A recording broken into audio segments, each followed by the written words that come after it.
تو لقد ارسلنا رسلنا بالبینات وانزلنا معهم الکتاب والمیزان، اور نازل فرمائی ہم نے اپنے رسولوں کے ساتھ کتاب بھی اور میزان بھی۔ کتاب ہمیں معلوم ہے تورات کتاب ہے، انجیل کتاب ہے، زبور کتاب ہے، اور الکتاب مکمل کتاب، آخری کتاب وہ قرآن حکیم ہے۔ میزان اس کے علاوہ ایک شے ہے۔ میزان کسے کہتے ہیں؟ یہ ایک آلہ ہے جس سے آپ وزن کرتے ہیں۔ مفعال کے وزن پر وزن سے میزان بننا چاہیے، وہ واو بدل گیا یہ میں میزان۔ میزان آپ اردو میں بولتے ہیں، میزان عمل بھی ہوتی ہے، اور میزان یہ بھی ہے کہ جو جس کو دھرم کنڈا کہیں بولتے ہیں کہیں کچھ، یہ میزان ہے سب۔ میزان تولنے کا آلہ ہے، کسی شے کا تعین کرنا، اس کے وزن کو جاننا۔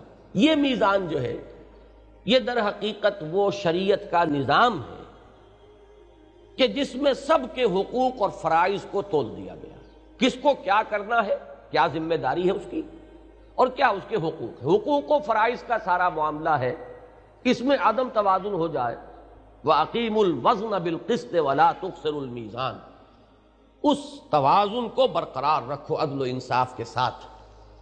اگر اس میں ذرا ادھر ادھر ہو گیا، مزدور کو اس کا حق نہ ملا، اور سرمایہ دار جو ہے انتہائی سادگی سے کھا گیا مزدور مات، اگر یہ ہو گیا تو ایک وقت آئے گا کہ مزدور جو ہے تختہ الٹ دے گا، تصادم ہوگا، نتائج نکلیں گے۔ عورتوں کو اگر آپ نے ان کے وہ جائز حقوق بھی نہ دیے کہ جو شریعت دیتی ہے، تو وہی عورتیں پھر سینہ تان کر مقابلے میں آ کر کھڑی ہوں گی، اور جو حدود اور قیود شریعت کے ہیں ان سے تجاوز کر جائیں گے۔ تو وہ تو یہ ہے کہ ہر ظلم کا ایک رد عمل ہوتا ہے، اور ظلم کے رد عمل کے بارے میں ایک بات اور نوٹ کر لیجئے کہ قرآن مجید اس کے بارے میں بڑا نرم انداز اختیار کرتا ہے۔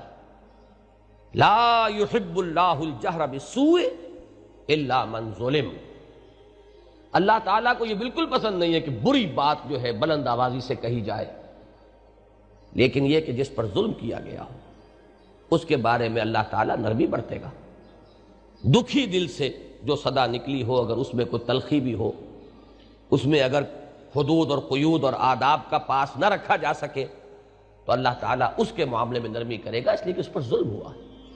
تو یہ آپ اس سے اندازہ کر لیجئے کہ مظلوم کا معاملہ جو ہے وہ مختلف ہے، اور ظلم جو ہے جہاں بھی ہوگا اس کا ایک رد عمل ہوگا۔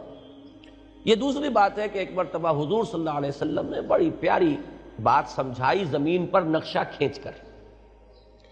آپ نے ایک سیدھا خط کھینچا، پھر یہ کہ اس کو کاٹنے والے آڑھے ترچھے خطوط کھینچے، ایک دائیں سے آیا اور اس کو کاٹتا ہوا بائیں کو چلا گیا، ایک بائیں سے آیا کاٹتا ہوا دائیں کو چلا گیا۔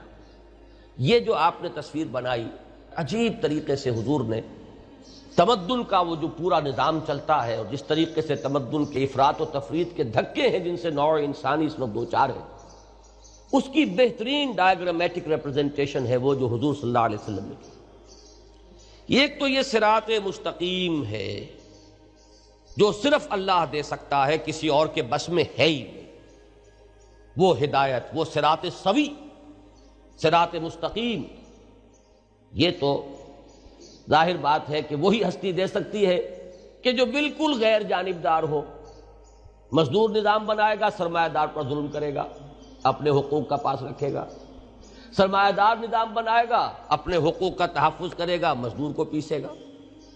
زمیندار بیٹھے ہوں گے آپ کی پارلیمنٹ میں جیسے کہ ہمیشہ ہوتے ہیں، وہ جو نظام بنائیں گے ظاہر بات ہے کہ وہ کسانوں کو تو حقوق نہیں دیں گے، آپ ان سے توقع نہ کیجیے، وہ تو اپنے حقوق کا تحفظ کریں گے۔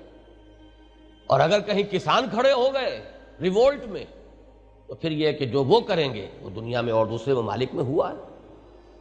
اگر عورتوں کے ہاتھ میں اختیار آ گیا تو وہ نظام بنائیں گے جو کلوپیٹرا نے بنایا تھا کسی زمانے میں۔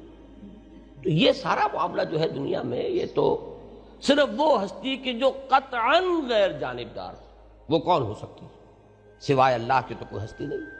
لہذا صراط مستقیم دینے والا تو صرف ایک ہے، وہ اللہ۔ اسی لیے ہم اسی سے تو مانگتے ہیں ہر نماز کی ہر رکعت میں، اہدنا الصراط المستقیم۔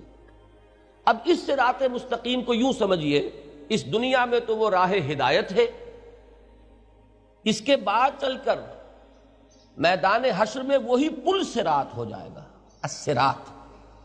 پھر یہی ہے کہ جو جنت میں پہنچا دے گا۔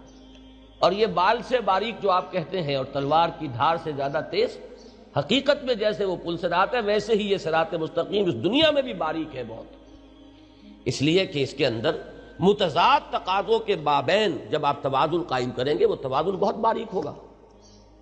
لو سانس بھی آہستہ کے نازک ہے بہت کام، آفاق کی اس کارگہ شیشہ گری میں ذرا سا عدم توازن اس کو ڈسٹرب کر دے گا، اس لیے کہ وہ تو متضاد تقاضے ہیں نا۔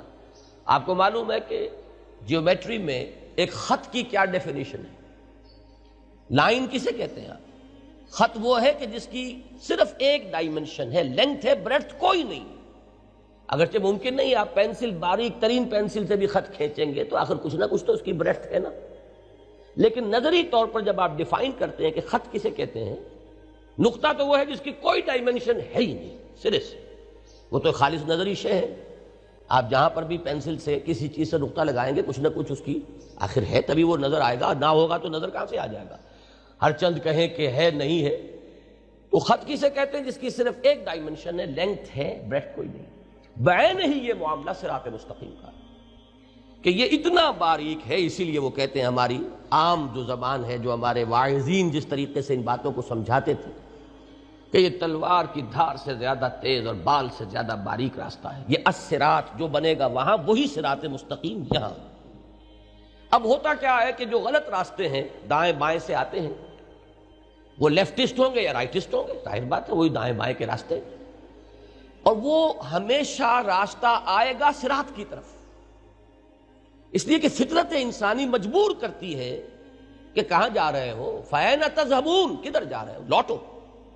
وہ لوٹتے ہیں، وہ آئیں گے الصراط تک آئیں گے، لیکن الصراط میں چونکہ آنکھیں کھلی ہوئی نہیں ہے کہ پہچان لیں کہ اب ہم الصراط پر آ گئے، لہذا وہ شہزور اپنے زور میں گرتا ہے مثل برق، وہ اپنے اسی مومنٹم میں پھر جو رائٹ سے چلا وہ لیفٹ کو نکل جائے گا، جو لیفٹ سے چلا وہ رائٹ کو نکل جائے گا۔ وہ کاٹیں گے اسی صراط مستقیم کو، آئیں گے لامحالہ اسی کی طرف، پھر ایک انتہا پر پہنچ کر پھر انہیں ہوش آئے گا یہ کیا حماقت ہم کر بیٹھے ہیں، ہم تو دوسری انتہا کو نکل گئے، پھر واپس آئیں گے الصراط کی طرف، وہ میگنیٹ انہیں کھینچے گا، اس میں کشش ہے، اس لیے کہ وہ فطرت کا راستہ ہے، جا نہیں سکتے اس سے بہت دور، جائیں گے پھر لوٹیں گے، لیکن پھر اس صراط مستقیم پر رکتے نہیں ہیں، پھر وہ بائیں طرف کو نکل جائیں گے۔ یہ ہیں وہ غلط راستے کہ جو اس دنیا میں تمدن کے ارتقاء میں چل رہے ہیں۔ اب اس میں وہ میزان کہ جو تول کر بالکل بتا دے کہ کس کا حق کیا ہے، کس کے فرائض کیا ہیں، تو یہ تین چیزیں ہیں کہ جو اللہ نے نازل فرمائی۔ دین کی بات پھیلانا صدقہ جاریہ ہے، ثواب کی نیت سے ویڈیو کو شیئر ضرور کیجیے۔ جزاک اللہ۔